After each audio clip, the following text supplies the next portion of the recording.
과학기술의 발전은 범죄 수사에도 많은 영향을 주었고, 어떤 것들은 대중들도 알 만큼 널리 알려져 있습니다. 그중 하나가 DNA 분석 기법인데, DNA는 생명체의 유전 정보를 담고 있는 화학 물질의 일종으로, 범인이 현장에 남긴 DNA를 통해 체포되는 것을 보는 것이 이제는 생소한 장면이 아니기도 합니다. 1994년 캐나다에서 일어난 살인 사건도 DNA 분석을 통해 범인을 체포할 수 있었는데, 기존과는 좀 달랐습니다. 세계 최초로 범인의 DNA가 아닌 반려동물의 DNA를 통해 범인을 재판대에 세웠거든요.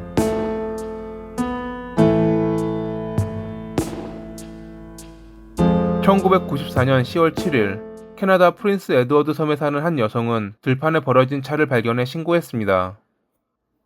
출동한 경찰은 주인에게 연락하기 위해 번호판을 확인했는데 있어야 할 자리에 번호판은 존재하지 않았습니다. 폐차하기는 아까운데 왜 버리고 갔지? 라고 생각하며 차 안을 들여다보았던 경찰. 그런 그의 눈에 비산돼 있는 붉은 자국이 들어옵니다. 이상함을 깨닫고 억지로 문을 열어 안을 살펴본 결과 그 붉은 자국이 혈흔이라는 것을 알게 된 경찰은 단순 사건이 아니라 생각하며 지원을 요청했죠. 그리 많이 튀지는 않았지만 내부의 여러 방향으로 남아있는 흔적은 날카로운 흉기가 아닌 주먹으로 인한 폭력이 있었음을 알려주고 있었습니다. 안에서 발견한 차량 식별 번호를 통해 차의 주인이 나흘 전 실종된 셜리라는 것이 밝혀졌는데 그녀의 모습은 차 인근 어디에서도 발견되지 않았습니다. 좀 이상했던 점은 5아이의 어머니인 그녀가 나흘 전부터 연락이 두절됐는데 아이를 돌보고 있던 셜리의 아버지는 신고를 하지 않았다는 것입니다. 딸이 걱정되지 않았냐는 경찰의 질문에 그는 과거에도 그녀가 며칠 동안 말없이 사라졌다 돌아왔기에 이번에도 그런 것이라 여겼다고 합니다. 하지만 그녀의 차 안에서 발견된 흔적들은 과거 있었던 외출과는 완전히 다른 느낌을 주었죠. 차 인근에서는 키가 작았던 그녀가 운전할 때 깔고 앉았던 베개가 발견됐는데 여기에는 많은 혈액이 묻어 있었습니다. 검사 결과 차 안과 베개에서 발견된 혈액은 셜리의 것이 분명했죠. 경찰뿐만 아니라 많은 이들이 동원돼 섬 일대를 돌아다녔지만 그녀의 흔적은 쉽게 발견되지 않았습니다.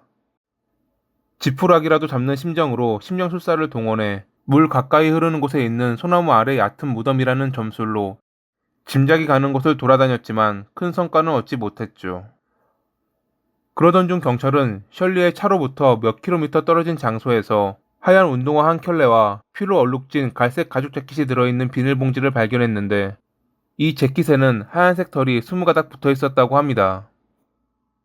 이 무렵 셜리가 실종됐다는 이야기를 들은 지인들은 하나같이 의심가는 인물로 그녀와 사실혼 관계에 있던 더글러스라는 남성을 지목했습니다.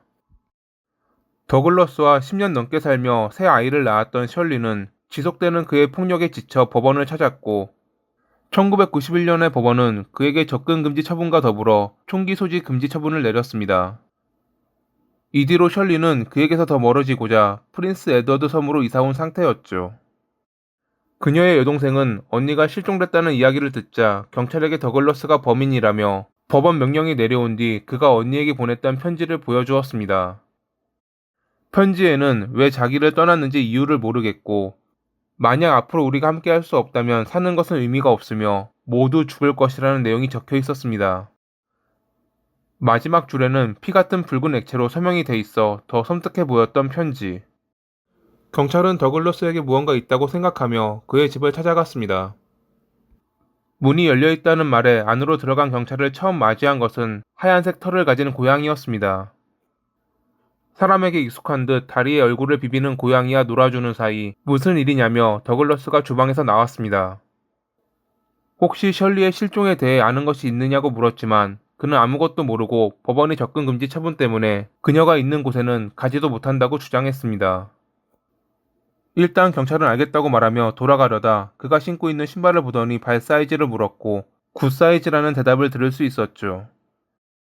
캐나다에서 굿 사이즈는 우리나라에서 270mm를 말합니다. 증거물로 보관 중인 비닐봉지에 들어있던 하얀 운동화도 굿 사이즈라는 것이 확인되자 법원은 그의 발에 대한 영장을 발부했습니다. 아직 명확한 증거가 없었기에 그의 체포에 대해 영장은 불가능하지만 신체 일부에 관해서는 앞서 밝혀진 정황 증거만으로도 가능했습니다.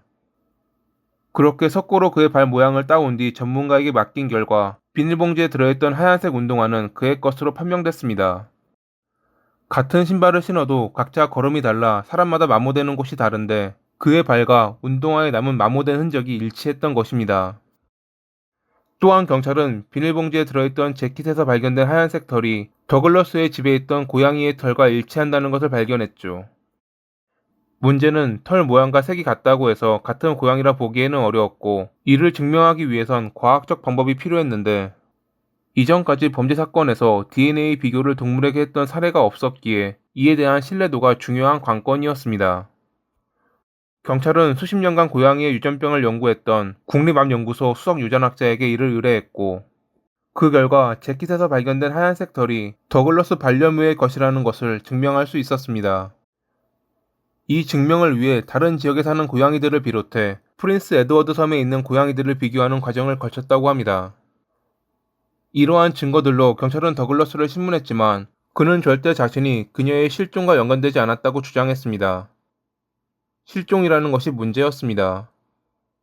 혈흔이 발견되긴 했지만 그녀가 사망했다는 증거가 없는 한 살인사건으로 조사할 수 없었기에 그를 추궁하는 데 한계가 있었죠.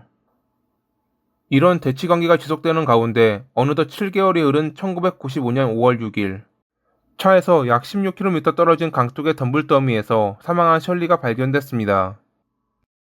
뒤로 묶인 손과 몸에 남은 타박상, 그리고 교살의 흔적이 그녀에게 어떤 일이 있었는지 말해주고 있었죠. 얼마 뒤 더글러스는 1급 살인 혐의로 체포됐습니다. 그는 무죄를 주장했지만 앞선 증거와 증인들의 증언 때문에 재판은 불리하게 돌아갔습니다.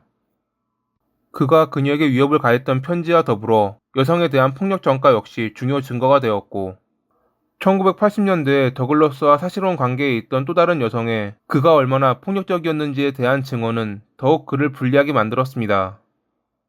여성의 말에 따르면 그는 술에 취하면 관계를 요구했고, 이를 거절하면 주먹이 날아오는 것이 일수. 전화선을 끊어 아무런 도움을 청하지 못하고 그의 폭력을 몸으로 받아야 했던 나날을 증언하며 그녀는 눈물을 흘렸습니다. 죽이겠다는 위협을 했던 것도 한두 번이 아니었다고 합니다. 검찰 측은 사건 전날 입수한 사진에서 그가 입고 있던 재킷이 비닐봉지에서 발견된 재킷과 일치하고, 거기서 발견된 고양이 털이 그의 반려묘의 것임을 증명하는 DNA 결과를 중요 증거로 내세우며 종신형을 구형했습니다. 1996년 7월 19일, 재판부는 그에게 18년 뒤 가석방 신청 가능한 종신형을 선고했죠. 두 번의 항소를 비롯해 2013년에 했던 가석방 신청 역시 기각. 2022년에 열린 가석방 청문회에서 그는 그동안 부인해왔던 자신의 범행을 인정했습니다.